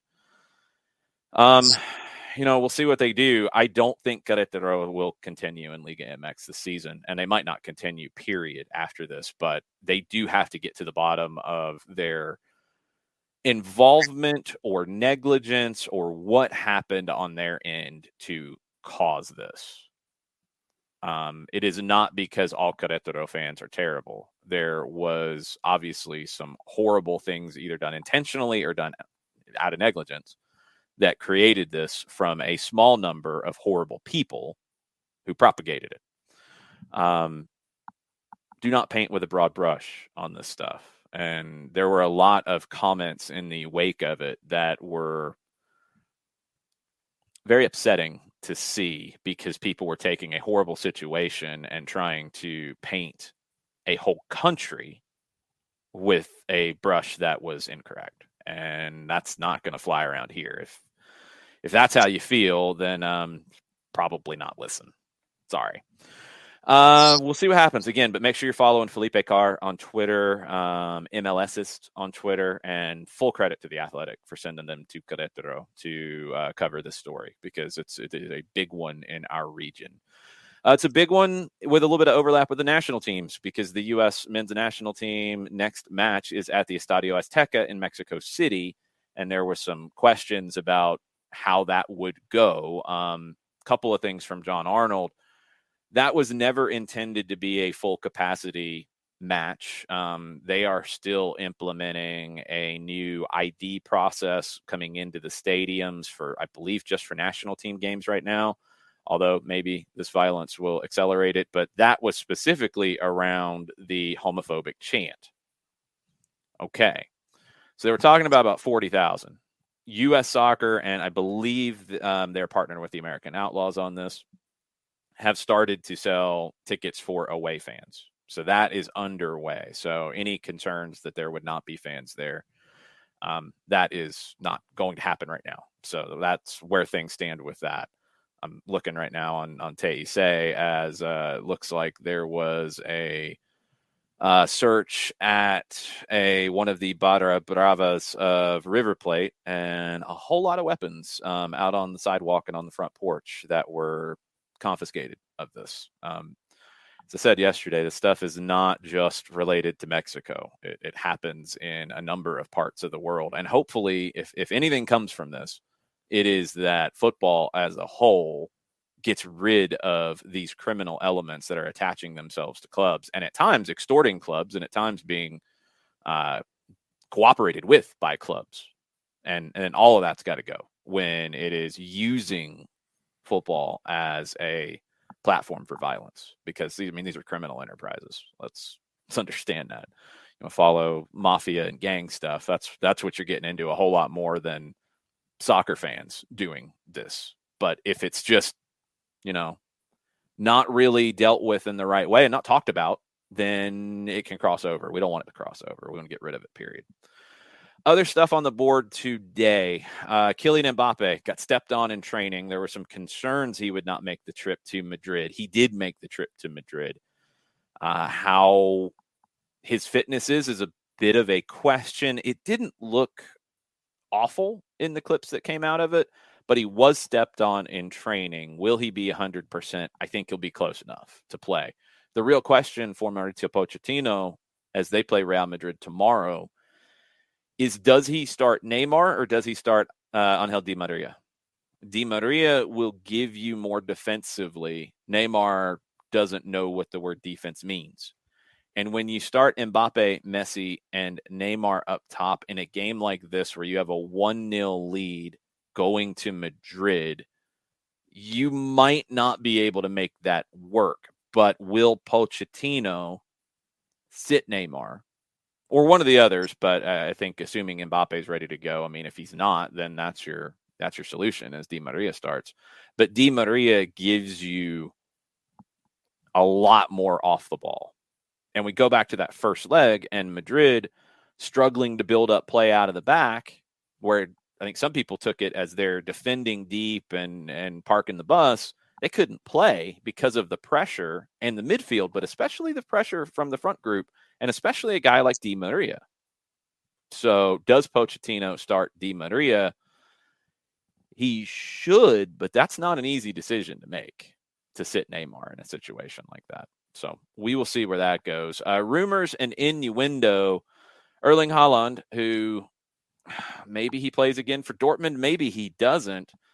Futures expected to be decided in the next few weeks, according to The Athletic. They report that Manchester City and Real Madrid are the front runners to sign him. However, Diario Sport in Barcelona, which is a Barcelona newspaper, by the way, they are reporting that Haaland wants to go to Barcelona. Now, Xavi met with Haaland last week. That has not been disputed. Joan Laporta said something like, Xavi can meet with whoever he wants to meet with. Sure, he didn't know anything about it. According to Sport, Haaland is excited about being part of a project with Xavi. Xavi wants a young team, confident about them growing together as a group. Haaland would be the focal point of that. The way Barcelona would make this work, because the deal is expected to come to around 250 million euro in total. That's transfer fee. I'm sure there's an agent fee. I'm sure that's salary. That's the whole thing. So to make it happen, Barcelona has already been talked about with this. This is not new, either one of these elements. So it's not completely being made up out of thin air. They would close a deal with CVC partners. And they would sell 49% of Barcelona Studios. The Barcelona Studios thing came up a long time ago in how they would bring in money. It's basically like a digital arm and whatever, so they could sell it while they can't sell part of the club. There's an offer on the table for 350 million euro for that 49%. And they believe they can get it done. That might fund the Erling Haaland transfer. If you're trying to figure out where they come up with the money, that's where they come up with the money. The other debts that they have, the biggest one is related to facilities, which is pretty easy to pay back over time. That's pretty typical. The other debts, they've been able to push them off. I guess the deal with CVC would help deal with some of that. Find out. But Barcelona, again, according to reports out of Barcelona, could be in the lead for Haaland. And they do have, that's a reasonable plan, because, again, this is stuff that's been talked about before. In Spain, Barcelona is seen as the threat for Manchester City, and they don't see Real Madrid as much for getting Haaland, because they're going to have to get Mbappe done now. What Madrid has reportedly wanted, and this has been reported consistently as well, they wanted Mbappe now. They wanted Haaland to stay at Dortmund for another year and then bring him in next year to make it work. I don't think they're going to get that, and I don't know if they're going to be able to get them both in 1 year. So that might open up a door for Barcelona. If Manchester City wants him, I think they can get him. But you do have to remember style of play and system. Does Pep want him to that degree to spend this kind of money, or would he rather add 3 or 4 different pieces in different parts of the team and do it that way? I don't know. Just have to see. We talked about Di Maria real quick. PSG delaying contract talks with him. He's 34. They're unsure whether to offer him a new deal. They do have a clause where they can extend his current terms for a year. He's played 24 times for PSG. That might factor into this decision about him playing as well. Those are the big pieces of news. I don't know about this one, but Newcastle reportedly have opened talks about bringing in Eden Hazard, who's expected to leave in the summer. That's being reported out of Spain by Defensa Central. Those are the big bits of news. What all is going on in England in the Chelsea ownership sweepstakes? All right, so there are several names that have been tossed about, and I guess we can attack them somewhat in levels of seriousness to begin with, and then circle back, because there have been some new names that have been attached in the last day or so. Okay. The National Football League, actually. And it's not the first time we've heard stuff like that. We know we've talked in the past about the Hans-Jörg Weiss, Todd Boehly connection. Yeah. And for those unfamiliar with Todd Boehly, Boehly is a part owner in the Los Angeles Dodgers. I think he's got like a 20% share of those, and of the Dodgers and the LA Sparks of the WNBA. He offered just under $2 billion a couple of years ago, with the idea of wanting to purchase them from Abramovich. Then Roman Abramovich was like, nah, come back later. So there's that consortium. You've got a Turkish businessman who's told Sky, Muhsin Bayrak, that he has submitted an offer. Redbird Capital Partners is another one of those capital private equity firms. They've been mentioned a lot. And they have a share in Liverpool. They've got an 11% stake there, and they would have to divest that if they were interested in picking up Chelsea, because you can't own two at the same time. Thomas Ricketts, the chairman of the Cubs, has been mentioned. Ricketts apparently attended a Chelsea Wolves match a couple of years ago, the same time that Todd Boehly was pursuing. So his name is floated out there, and then a property developer, Nick Candy, has been a part of it. Well, and then also Conor McGregor, and I'm just going to toss that one away because he said it in a tweet. He's like, yes, I would like to talk about that. And then that's the end of the stop. Yeah. So, no. Yesterday, Adam Schefter added Woody Johnson's name to the mix. And for those that don't know who Woody Johnson is, he's the owner of the New York Jets. And so he's apparently also already spoken to Rain Group, and Rain Group has been the folks who've been assigned by Roman Abramovich to vet the bids. And you've got, I believe, another week to submit your bid to Rain Group to tell everybody that you're serious. And so those are the names that have been mentioned so far. But Matt Law at the Telegraph also brings up this point when it comes to anybody who wants to chase after Chelsea is the renovation / expansion / building possibly a new venue when it comes to Stamford Bridge, because Stamford Bridge only seats in the 40s when it comes to attendance figures. And if you want it to be in the 60s, or you want to match what you're seeing at Manchester City at the Etihad or Old Trafford or Anfield, it would be basically another $1 billion on top of that to come up with a new Stamford Bridge in whatever form you want. So you're really not investing $2 billion, you're really investing $3 billion, and that's become problematic for some folks, adding that extra $1 billion on top of things to figure out what to do with an aging facility that Roman Abramovich wanted to renovate a couple of years ago, but then decided against that. And so right now, whatever your investment is, you're adding that much on top. But those are the names that everybody's looking at the idea of taking over Chelsea. Jared, coming up with that extra $1 billion is always a problem, huh? Pocket change. Yeah. Well, this is why I keep my extra $1 billion in the under the couch. That's always a good place to have. We're going to say in Bitcoin. Yeah, that way if I'm lounging on the couch, I can just reach in there, grab a cool couple $100 million, and then and I have a problem.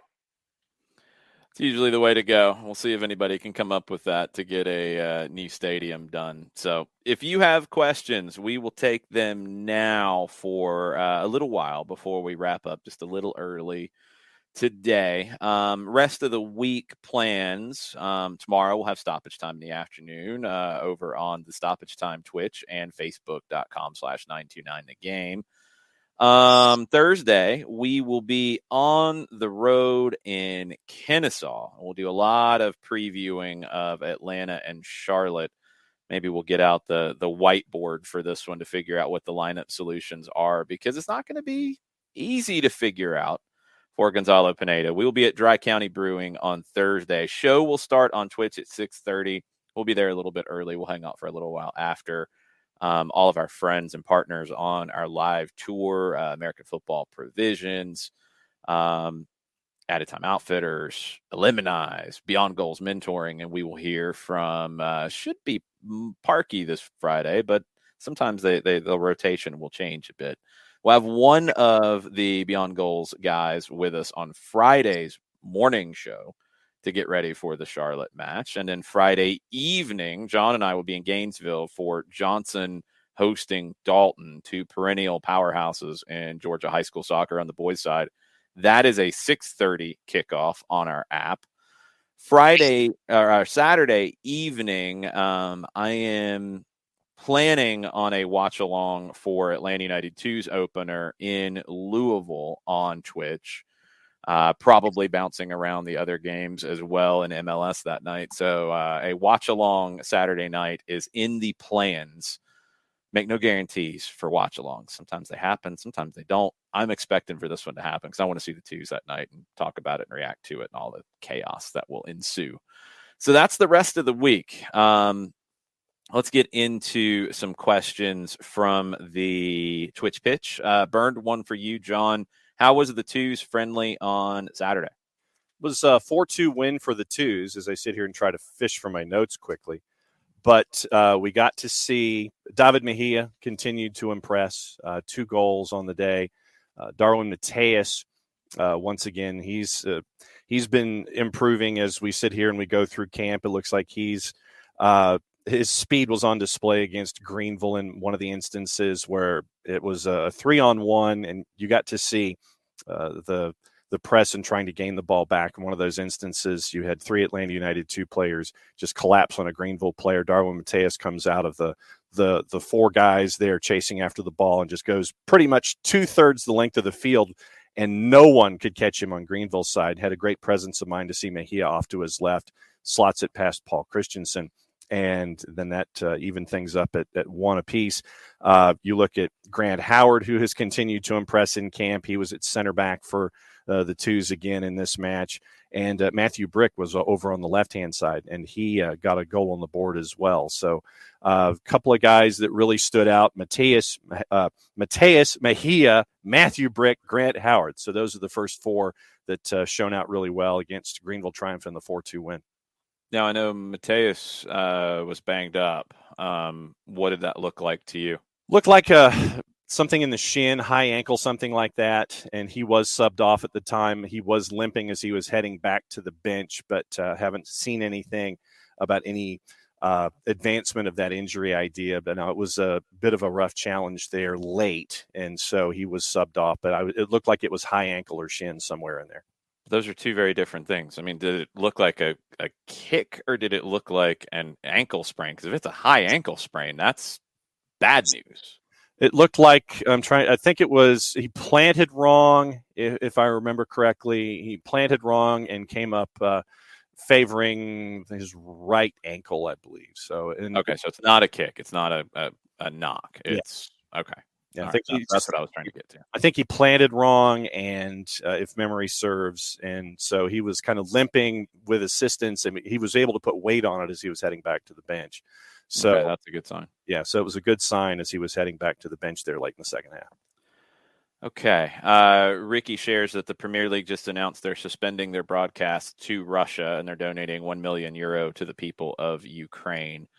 Good. I mean, good news on the last part. The first part, it's where the stuff is tough to figure out the best way to deal with it, because not everybody in Russia is supportive of what's going on, and there are some innocent people who are being punished with some of this stuff, but that's what you have to do. So, I mean, I don't really know how to feel about the first part, but the second part, absolutely, and how that looks will be very, very important.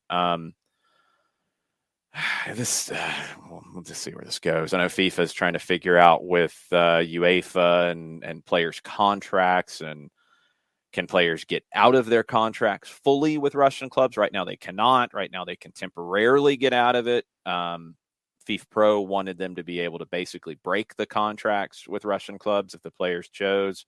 FIFA hasn't gone quite that far yet, so a little tricky. Yeah, Uncle, I mean, absolutely, you have to send the message to the government. I know. It's just, it's not something I really want to celebrate. You know what I mean? Because I'm sure there are people who are not happy with their government's decisions, who have been vocal and saying that, the ones who have not been arrested for being vocal and saying that, and maybe they would like a distraction. They don't get that because of this, but this is what you have to do. It's tough. All of this is tough. There's not a lot of clear-cut like wins in some of this stuff, and it sucks. More questions, we will take them. We haven't had a chance to really dig into it, but I was talking with Bart Keeler yesterday. Bart's going to do a little bit of a recap on the Soccer for US pod of all of the different things that have happened with the Federation here lately. The TV deal with Turner, the settlement in the women's national team, equal pay case, and the election for president of the Federation that happened on Saturday. Cindy Parlow-Cone won that very narrow win, 52.9% of the weighted vote, 785.12 of the votes compared to 698.26 that went to Carlos Cordero. And I know if you look at that from the outside, you're like, how is it that close? That doesn't make any sense. If 3 athletes had switched their votes to Cordero, Cone would have lost. I'm sure Bart will go into more detail here. You have a lot of different constituencies in the U.S. Soccer Federation membership, and what the headlining ones are, like national team, professional teams, all of that, a lot of times are not looked at the same way by the youth and adult amateur membership, which is a huge voting block. And that is what Cordero carried. As Cindy Parlow-Cone said, there's a lot of work to do. She has to continue righting the ship, but she also has to build bridges with that portion of the membership, because they have been frustrated that it feels like everything has been geared around national teams in the professional game.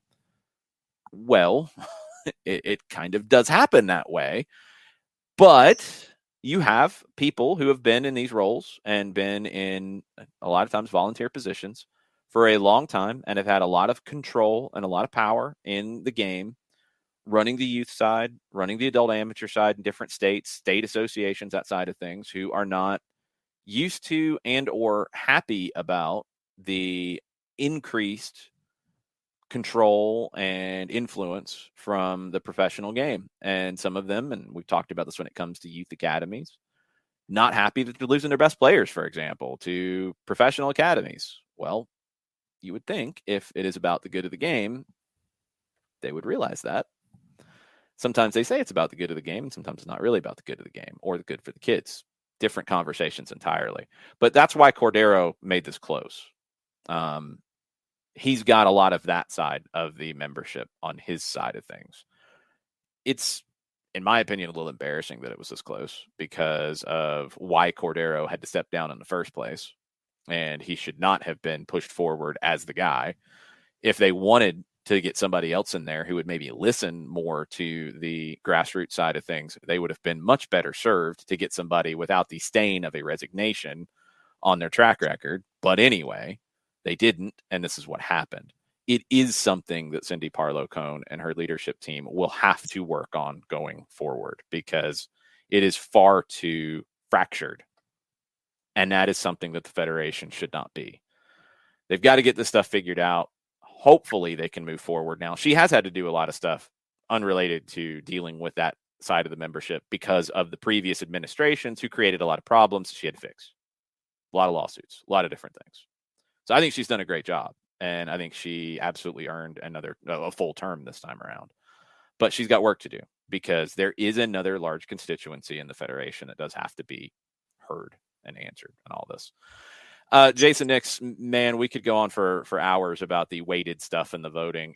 A lot of this is down to dealing with the different elements of the membership, but also there have been fairly recent changes due to a lot of the issues that we've seen with representation for athletes on boards in Olympic sports. And you do have to remember that U.S. Soccer is under that kind of umbrella with the USOC and all that. And we saw what happened on the gymnastics side. It's happened in other sports as well, with athletes not having proper representation. There have been law changes to that. So they had to change to give athletes more representation on the board. That diminished the voting block of some of the other constituencies, which they're not happy about, but they really have no say about this because that's a legal change that had to happen. It's very complicated. Pretty much any kind of board governance with a nonprofit, which the U.S. Soccer Federation is, it's incredibly complicated. The bigger the nonprofit, the more complicated it gets. So that's very roughly what it is. Ricky says, are we at an inflection point with U.S. Soccer? I don't think so. I think this is a little bit of a unique situation with what Cindy Parlow-Cone has had to deal with since taking over and what Carlos Cordero brought to the table. I think if they had had a better candidate for that side of the membership that did not want Cindy Parlow-Cone to continue, they could have won this because of the fractures in it. But the fractures were created by Cordero and Sunil Gulati and some of the things that they've done. The fractures have also been created, frankly, in the rise of the pro game. And you got to go back not that long ago. I mean, yes, for some people it is, but the 80s were not that long ago. We're talking about the history of the sport in this country. But in the 80s, the Federation was basically run out of a kitchen. I'm not kidding. Like a person's kitchen. It was very small time, very few employees, period. You still have some people from those days, not many anymore, but some, when you have it at the state associations, who are used to having power.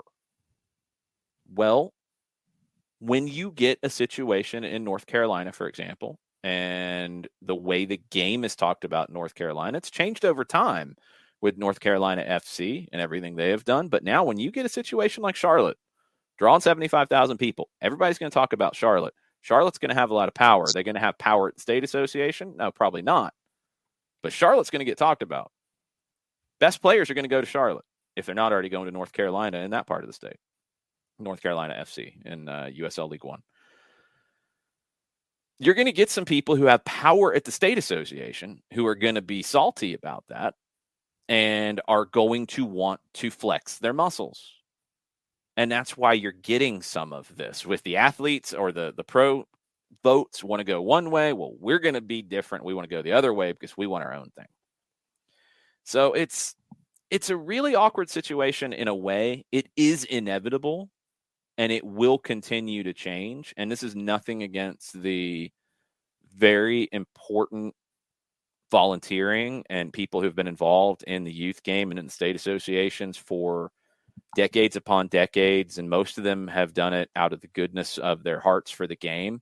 There are some who have made a lot of money off of the youth game who have not done it out of the goodness of their hearts, and I'm sure that factored in at some point, but they've also gotten rich off of it, and they'd like to continue that, and they might not if some of their best players end up going to other places, because it is about professional development versus winning state cups and winning tournaments and all of that. And it's really complicated. I don't think it's an inflection point because this has been continuing and it's going to continue to change. I think this one was unique because of what Cindy Parlow-Cone has had to deal with since taking over versus just a normal election cycle of athletes and pro versus grassroots youth and adult. I think that will be a storyline, but it will continue to tilt towards the pro and the athlete side of things, away from youth soccer governing the U.S. Soccer Federation. And frankly, it should tilt towards the national teams and the pro and the athletes governing U.S. soccer. But they do have to build bridges to the youth side, the rec side, all of that, the state associations, because they need each other. But yeah, the youth can't run a federation that does have national teams and pro into it. I just don't see it. I'm sorry.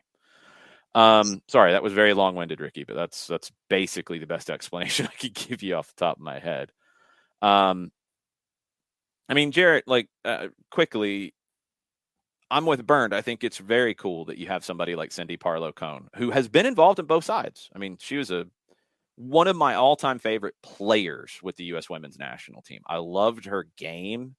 Very technical, played for the Atlanta Beat as well. Went into coaching and has had success there, has worked on the youth side as well. I was very happy she got the opportunity to get into the governance side with the federation. I'm extremely happy that she's the president and was reelected, because I do think she gets both sides. It is probably pretty unique around the world to have somebody in that position. I'm happy she gets an opportunity to move forward and continue to grow. But look, there's a lot of work to do. It's not an easy job. No, it's not. And it's like, to your point, it's a lot of balancing acts, because you have that fracture, you have the youth movement that Cordero was so strong with, and you're going to have to bring them together and get to the point where you're governing everybody, but also getting everybody to work together towards, a common goal, and that can be tricky. It can get really petty with I feel like most of us have worked in enough environments that we know that even though people are grown up, they can still act like children and be petty and be ridiculous. And that's something she's probably going to have to contend with in some capacity. I think she's the right personality to deal with that, which is great. Because she gets it.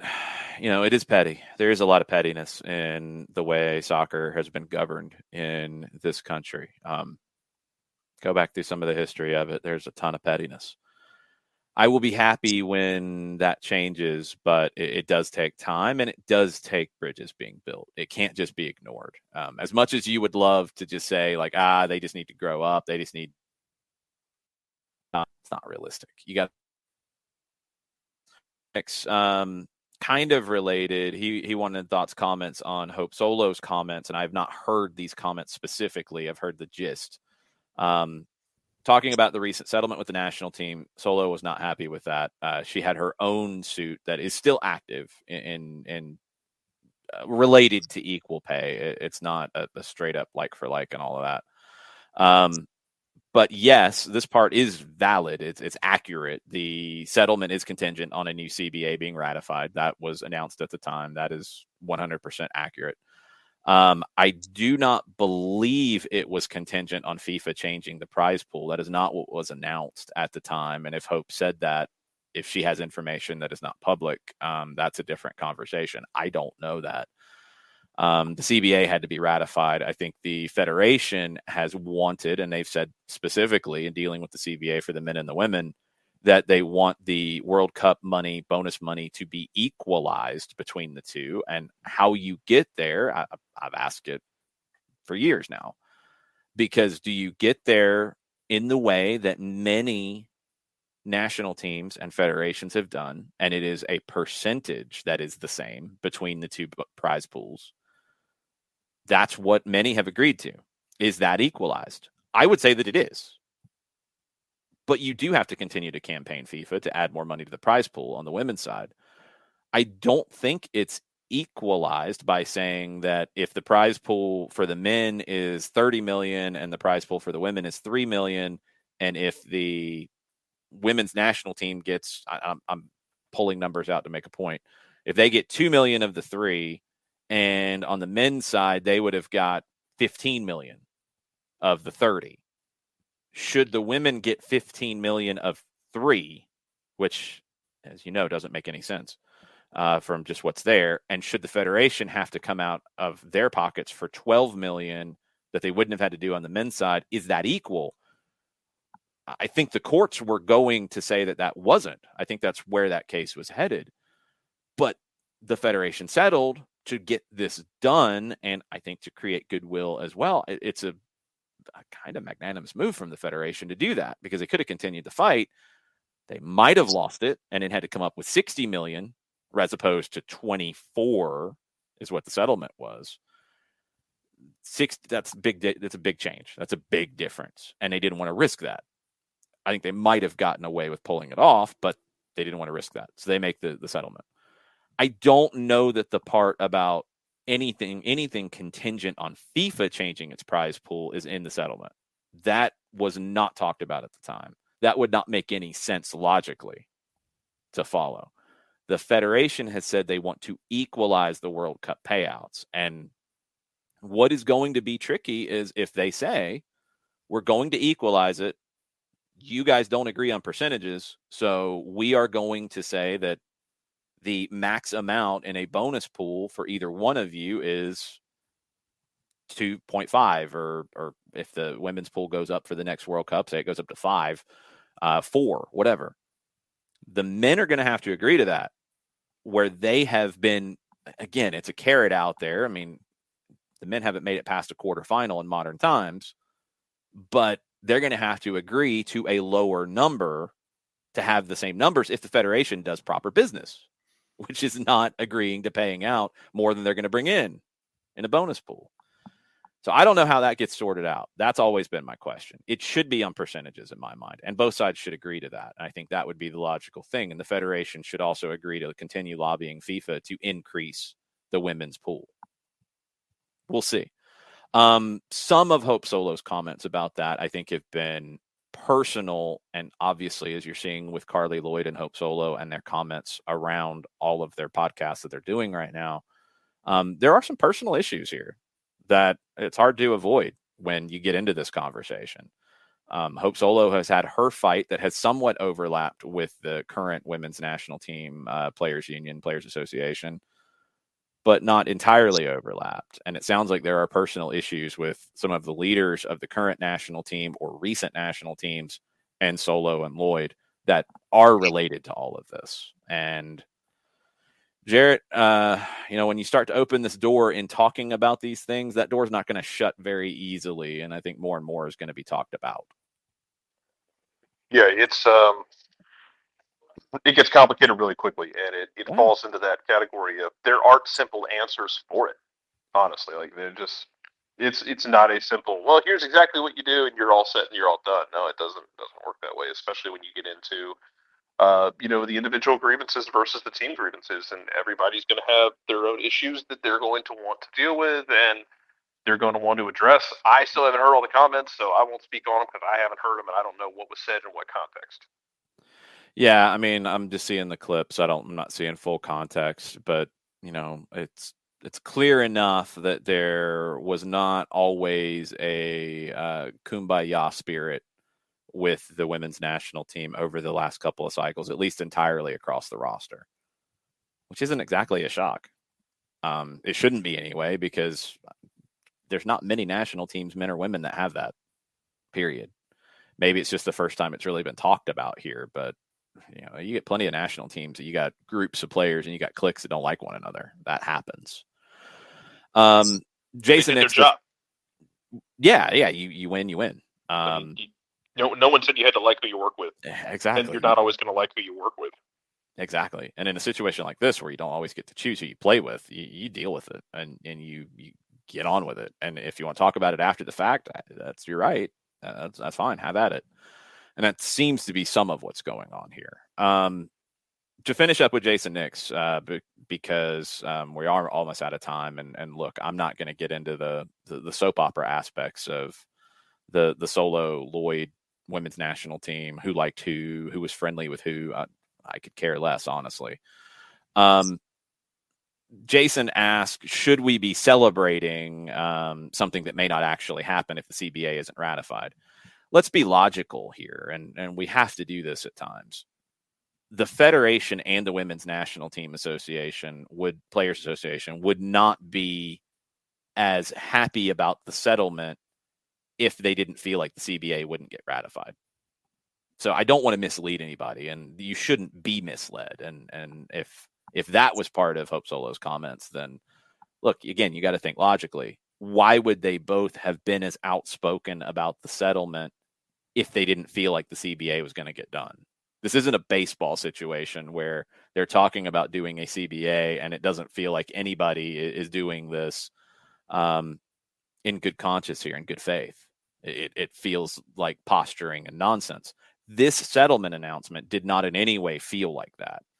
There was always the talk about the contingency of the CBA getting done. You have to assume that it's close to getting done if you're going to make the talk that you did about the settlement. The FIFA part of it, I never heard anything about that being part of this, because FIFA is not going to equalize that money straight away. And I mean, again, if you want to get into the business side of it, the Men's World Cup brings in a lot more than the women. They should invest in the Women's World Cup and give a larger percentage of the revenue to the bonus pool, 100%, because if you invest in it, it's going to grow. Over time, that tournament will make more and more money. Should the bonus pools be the same right now? You can argue that they shouldn't be. That's fine. Figure out a number. It should be a whole lot higher than it is, because FIFA's got plenty of money. They can handle it. If you want to make it higher, but maybe not quite as high because the revenues are drastically different, that's fine. You can explain that. You can tie it to what do we see so many times in these CBA negotiations about anything? You tie it to a percentage of revenue. Hard to argue that. You want to invest more percentage on the women's side? Do it, because it'll grow. But you have to start somewhere. But I never saw anything about the settlement being contingent on anything with FIFA. It was about the CBA negotiations being done. And there has been talk in the CBA negotiations about equalizing the World Cup payouts to the men's and the women's national teams, because that's basically where the federation has been put towards. They have to. How do you define that? That's where it gets complicated. But Jarrett, I'll give you the last word since I brought up baseball in their CBA negotiations. Oh, Jesus Christ. CBA negotiations can be really bad, and I think baseball is showing how bad it can be. Luckily, we haven't had this in MLS or with national teams just yet, to where it feels like people are literally lying to the public about it. Yeah, I want to thank MLS and the MLSPA for getting their stuff figured out in 2020 and then 2021, because you didn't let it. It got tense, y'all. I don't know how much we remember of this. It got tense. It got awkward for everybody. It did. You didn't let it boil over like Major League Baseball has. Good God. Shout out MLS. Y'all got to the table and y'all hammered it out for the good of growing the sport, because you're in a situation where you are in a growth position as a sport in this country. Meanwhile, America's pastime is actively torpedoing itself. Mm-hmm. And First my time. heart is my heart's breaking. Because it is the sport that I grew up playing and loving, and still do love a lot. Maybe this is a new iteration of the #Atlanta curse. Whenever Atlanta wins something, that trophy goes on hiatus for an extended period of time, because Atlanta United took U.S. Open Cup. Ain't nobody else won it since then, Paul. And the Braves might be the last team to win a World Series at the rate we're going. This thing is so stupid. By the way, if Atlanta United wins the U.S. Open Cup again this year, I'm going to be the most insufferable human being you've ever seen. That's no surprise, Jarrett. No surprise. It's a day that ends in Y. Mm-hmm. Just kidding. A little bit. All these years now of people joking about, well, they got into the Champions League because of winning it in 2019. Oh, well, we didn't have it. Well, I guess they'll say they have it again. Win it again this year, and the real thing. Let them win it again. Let us talk the talk. I promise you won't enjoy it. No, that would be hilarious. All right, that's going to do it for us. Thanks for hanging out with us. We will be back tomorrow, 9:05. We'll have stoppage time tomorrow afternoon as well, where we deep dive into Atlanta and Charlotte, and we'll look back at Atlanta and Colorado, any elements of that we haven't really touched on. We'll get into that tomorrow on stoppage time, 2 o'clock. Myself and Mike Conti. He will join us tomorrow morning as well on SDH. He'll be at 10. We'll start at 9:05. We will see you then. Mucha plata, y'all. Mucha plata, y'all. Mucha plata, y'all.